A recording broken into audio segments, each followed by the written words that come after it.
కరీంనగర్లో అధిక వడ్డీ వ్యాపారం పేరుతో బెదిరింపులు ఎదుర్కొంటున్నామని ఆరోపిస్తూ ఓ మహిళ జిల్లా కలెక్టర్కు ఫిర్యాదు చేసింది.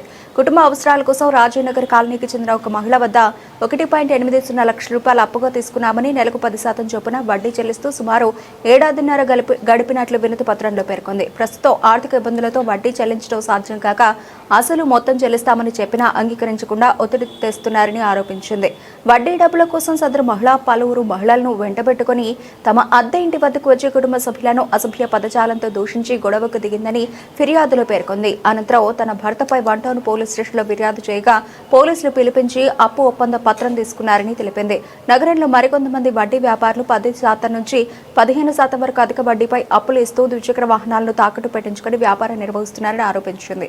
ఈ వ్యవహారంలో జోక్యం చేసుకుని డబ్బులు చెల్లించకపోతే పోలీసులు వడ్డీ వ్యాపారులు వెంటపడతారని బెదిరించారని ఫిర్యాదులో పేర్కొంది. అంతేకాక తమకు పోలీసు అధికారుల పరిచయాలు ఉన్నాయని ఎవరూ ఏమీ చేయలేరని చెప్పి మానసికంగా వేధిస్తున్నారని ఆరోపించింది. ఈ వేధింపులతో తాము తీవ్ర మనోవేదనకు గురవుతున్నామని, ఇద్దరు చిన్న పిల్లల భవిష్యత్తుపై ఆందోళన చెందుతున్నామని బాధితురాలు ఆవేదన వ్యక్తం చేసింది.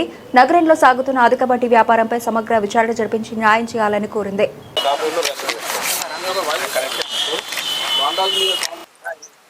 చిన్నపిల్లలు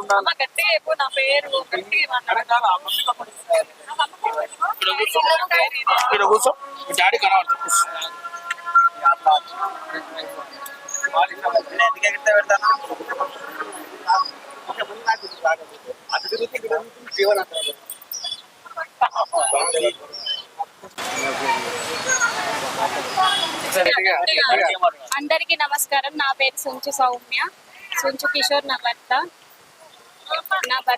సుంచు లింగంపల్లి స్వప్న అనే ఆమె దగ్గర 2 లక్షల అప్పు తీసుకున్నాడు. అప్పు తీసుకున్నందుకు 10% వడ్డీతోని కట్టుకుంటూ వచ్చినాం. సంవత్సరంన్నర వడ్డీ కట్టిన తర్వాత అసలు కావాలని మా ఇంటికి వచ్చి గొడవ పెట్టిన తర్వాత మేము బంగారం నా పుస్తలు అమ్ముకొని ఆమెకి 50,000 దాకా కట్టిన తర్వాత అయినా ఆమె మిగతా పైసలు కావాలని మా ఓనర్ వాళ్ళతోని బెదిరించింది.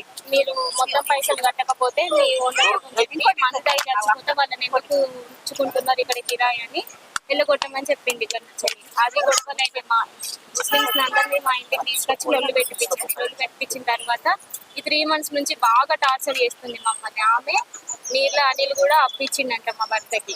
ఈమె టార్చర్ చేసి తీసుకుపోయి ఆయన దగ్గరికి మా భర్తని పిలిపించి బెదిరించి 3 town CI మా ఫ్రెండే ఆయనతోనే ఎట్లా చేసి వీళ్ళు జైలు తెప్పిద్దామని మాట్లాడిపించి బెదిరించిన తర్వాత అక్కడ కిషోర్ని చంపేద్దాం, మేము మా ఫ్రెండే వాటితోనే ఏం కాదు అని కిషోర్ని బెదిరించిన తర్వాత కిషోర్ ఇంటికి వచ్చి తాగి బాగా మానసికంగా మేము బాగా బాధపడుతున్నాం. 3 months నుంచి ఆయన ఏబట్టి ఇట్లా బాధపడుతున్నామని తాగి కార్లో రాగా ఆయన ఇట్లా టర్న్ అయ్యేటప్పుడు కారు గుద్దిందంట. కారు గుద్దితే ఆయనకి కారు గుద్దిన తర్వాత ఆయన పడితే ఆయనే 3 town CI 3 town లో కేసు పెట్టిన తర్వాత 3 town CI వాళ్ళ ఫ్రెండ్ అంట. నేను కూడా వెళ్ళిన నా పిల్లల్ని పట్టుకొని వెళ్తే ఆయనే సీరియస్ గా మాట్లాడిండు. మమ్మల్ని కూడా పిల్లలు ఉన్నారని కూడా చూడలేదు, ఎట్లా పడతారనే మాట్లాడిండు. ఏం కాదురా పోరనితో అని మా భర్తను బెదిరించిండు. మేము కూడా పోయినాం. 3 town CI మాట్లాడిన మేము ఇంటికి వచ్చిన తర్వాత ప్రొద్దున పోలీసు వ్యాన్ వేసుకొని వచ్చిర్రు. డైరెక్ట్ మాకు చెప్పకుండానే మా భర్తని జైల్లో పెట్టిన తర్వాత మా భర్తతోనే ఫోన్ ఎత్తి నా ఫ్రెండే నేను మొత్తానికి రాకుండా జైల్లోనే ఏదో ఒకటి చేసి నేను చంపేస్తాను బెదిరించిండు.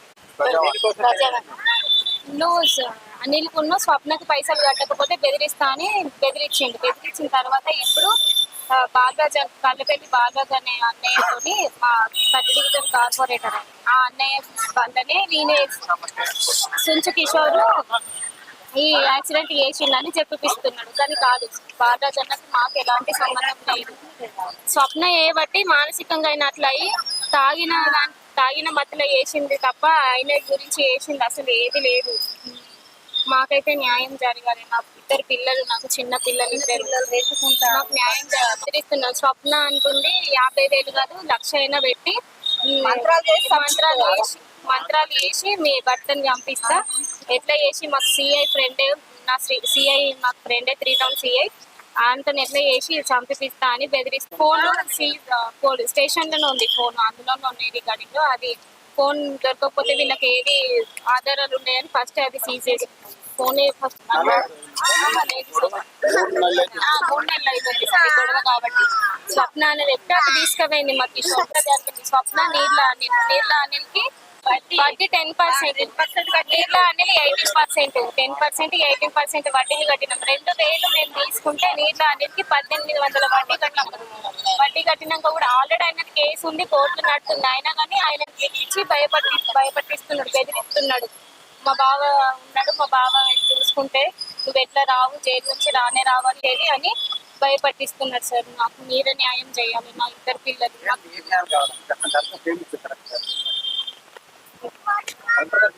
కలెక్టర్ గారికి న్యాయం కావాలి. మా భర్త జైల్లో కూడా ఇప్పుడు బెయిల్ మీద వచ్చేలాగా లేడు. ఆయన ఏదో ఒకటి చేసి చంపిస్తా అని చెప్తున్నాడు సిఐతో మాట్లాడిపించి.